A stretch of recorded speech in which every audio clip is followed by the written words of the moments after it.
Bonjour, ici Étienne. Bienvenue sur musculationpriseamasse.com où tu peux recevoir des conseils scientifiques de musculation pour devenir musclé et cote, même si tu as une mauvaise génétique. Je te disais, ici Étienne, je suis docteur en santé publique et entraîneur personnel diplômé. Aujourd'hui, je vais répondre à la question de Karim de Brossard, 32 ans. Il s'entraîne en musculation depuis 4 ans, mesure 1,75 m, pèse 183 livres, c'est quand même bien, et 18% de gras. Il nous dit « Bonjour, très intéressant ce mail. Je peux l'acheter le DVD à 100 $, mais mon problème, j'ai de la misère à me contrôler sur la bouffe. Je mange bien, mais avec une grande quantité. Donc, acheter des programmes d'entraînement, ça ne me sert à rien dans le fond. On dit 70% ce qu'on mange et 30% d'entraînement. Un conseil de votre part me fera plaisir. PS, j'ai déjà acheté un programme d'alimentation ici avec vous avant. Merci Karim, c'est très gentil de ta part. J'espère que tu as été satisfait de ton programme. Et tu finis en me disant « Merci pour votre travail, Karim. » Karim, je suis content que tu m'aies envoyé ta question. Et effectivement, tu as un problème si tu as de la difficulté à te contrôler sur la bouffe. Tu nous dis « Je mange bien, mais avec une grande quantité. » Alors, tu nous as déjà acheté un plan alimentaire. J'imagine que tu n'arrives pas à le suivre. Donc là, je vais te donner un conseil adapté à toi pour être en meilleure forme physique, devenir plus musclé, même découper un peu peut-être, même si tu as de la difficulté à te contrôler au niveau de ton alimentation. Donc, ma vision de l'alimentation et de son effet sur la prise de masse musculaire a changé avec le temps. Et maintenant, je suis d'avis que la variable numéro 1, ou enfin le facteur numéro 1 qui nous pousse à gagner de la masse musculaire ou à être en forme, ce n'est pas l'alimentation, c'est la musculation. Si tu veux devenir plus musclé, c'est vraiment sur améliorer tes performances en musculation que tu dois te concentrer.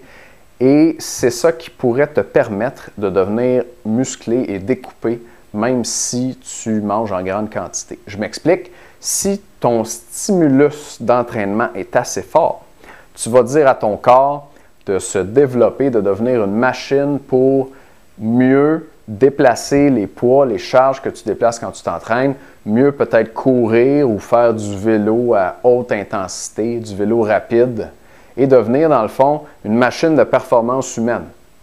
Et pour faire ça, tu n'as pas le choix, il faut que tu t'entraînes fort. Mais si tu t'entraînes assez fort comme ça, tu peux manger plus, tu peux manger même un peu moins bien, et ton corps va transformer ce que tu manges en muscle.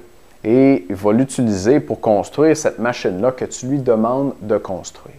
Donc, si ta faiblesse à toi, c'est que tu as de la difficulté à te contrôler et que tu manges en plus grande quantité, compense en faisant plus de musculation et plus d'entraînement cardio à haute intensité. Je pense à l'entraînement par intervalle.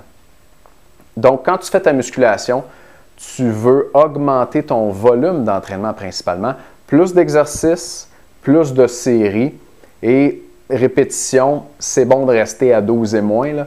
Donc, comment augmenter ton volume sans faire plus de répétitions? Ça va être en faisant plus de séries ou plus d'exercices pour les mêmes groupes musculaires. Donc, en faisant ça, tu vas vraiment utiliser l'énergie en trop que tu manges pour faire plus de musculation. Tu vas la brûler en t'entraînant et tu vas donner un stimulus d'entraînement plus fort à ton corps pour qu'il construise la masse musculaire. Fait que ton corps, il va prendre ce stimulus-là, puis il va se dire, bon, il faudrait que j'ai des muscles plus gros, des muscles plus forts pour pouvoir faire l'entraînement intense qui m'est demandé. Où est-ce que je vais aller chercher cette énergie-là? Est-ce que je l'ai? Ah ben oui, ça tombe bien, je l'ai, je mange beaucoup. Donc, j'espère que tu me suis là, Karim. Tu vas transformer ton défaut en qualité en t'entraînant plus fort. C'est comme ça que tu peux t'en sortir. Vise à augmenter constamment et graduellement ton volume d'entraînement.